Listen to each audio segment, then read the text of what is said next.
Welcome to This Explainer. Look, if you've been checking your bank account lately and feeling a very real sense of financial panic, I need you to know you are absolutely not alone. Across the board, we're seeing this massive, crushing squeeze on living standards. We've got families and young people facing a landscape where they're seriously questioning how they'll ever afford a decent home, how they'll support a family, or honestly, how they're even going to pay for their basic groceries and daily bills. The situation is unequivocally bad. And when we turn to the media for answers, well, the information is often confusing, incredibly unclear, and frankly, sometimes just flat out wrong, because there is such a massive disconnect between the very real pain ordinary people are feeling and the explanations we're actually being given. This huge wave of theories has emerged online, just trying to make sense of the whole shebang. Okay, let's dive into this. Because of all this sheer confusion and financial pain, these viral internet theories have completely exploded, claiming that there's some grand, masterful conspiracy at play here. The theory goes that incredibly smart, evil geniuses are pulling the strings of the global economy, intentionally keeping crucial information hidden from the public to orchestrate this exact crisis. And honestly, when nobody on the evening news is talking about the real structural reasons why your grocery bill has literally doubled, it's completely understandable why people immediately jump to the conclusion that some secretive cabal is keeping the truth from us. But the source material we're examining today, brought forward by an insider who has actually walked those very halls of power, argues that the reality is quite different and in some ways way more alarming. On one side, we have what the internet says, right? A mastermind conspiracy.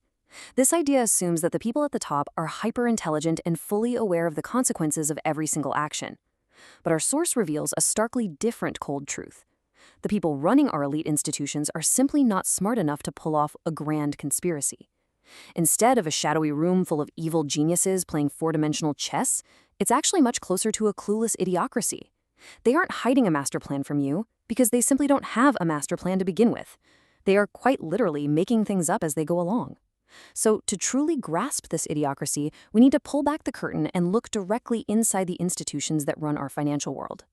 Which brings us to Section 1, Inside the Elite Idiocracy.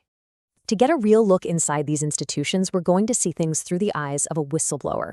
And before we break down his critique, we absolutely must establish who is making this argument. This isn't just some random internet commentator with a webcam. Our source is a former top-tier economist who studied at the London School of Economics and Oxford University.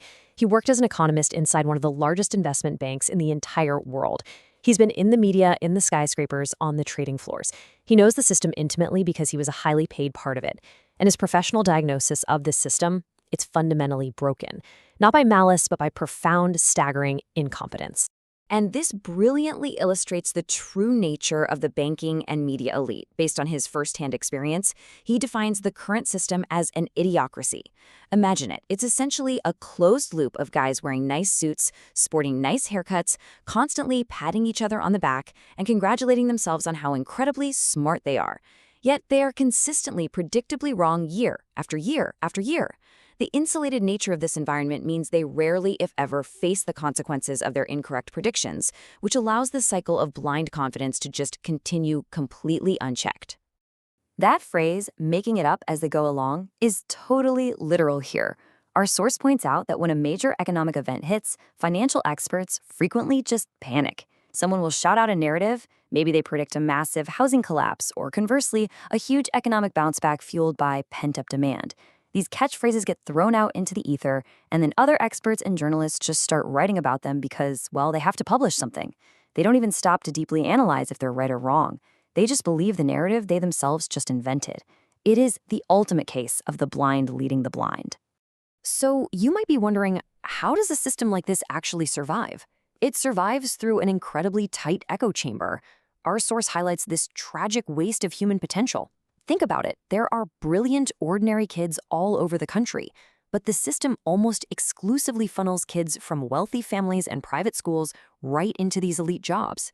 He actually recalls working in a London skyscraper where someone questioned his ordinary accent because it was so shockingly rare on a trading floor.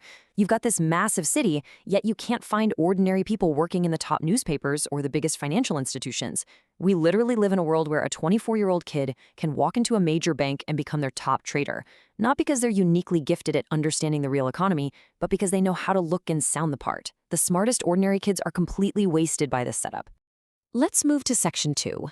And see how this builds. Where did the money go? If it's not a conspiracy, but rather this echo chamber of incompetence, what actually happened to the money. I just want you to take a moment and look at that number on the screen. 450 billion pounds. According to the analysis from our source, this absolutely staggering amount of money was essentially handed over to the rich by the government over the last 3 years. When you pump an enormous amount of money like that directly to the top, it's just basic economics that it's going to push prices up. It causes massive inflation, it degrades living standards, and it creates this huge inequality crisis for ordinary people like us. It really isn't super complicated, yet almost no one on the evening news is explaining this simple cause and effect to the public. So if it's that simple, why on earth isn't it common knowledge? Again, our source insists this isn't some shadowy movie villain conspiracy.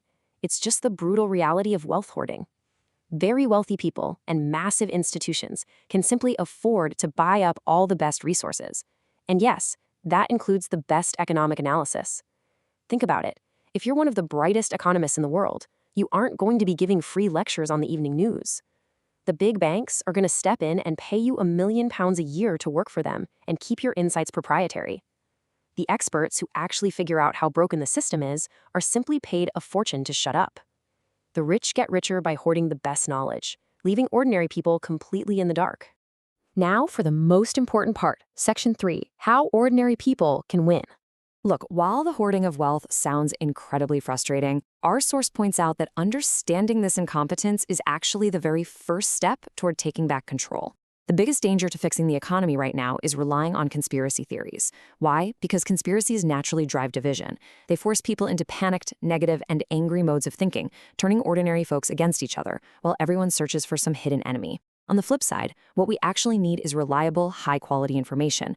When ordinary people are armed with the truth about how the economy actually works, like the fact that billions were simply transferred to the wealthy, it drives unity. It gives people a clear, factual foundation to rally behind, so we can start creating positive change. Now, what's really interesting about this slide is the sheer scale of the advantage the public actually has. Our source notes that roughly 70 to 90% of the entire country is getting squeezed by this current economic setup. Really think about that for a second. The vast, vast majority of the population is on the losing end of this wealth transfer, while a tiny fraction at the top is hoarding all the benefits. Do you know what this proves? It proves that the masses have an overwhelming advantage in sheer numbers. The super rich might have all the capital, for sure, but they are vastly, vastly outnumbered. So the crucial point is this: there is a clear, actionable path forward for us. Step 1 is we have to completely reject those divisive conspiracy theories that just keep the working class panicked and fragmented.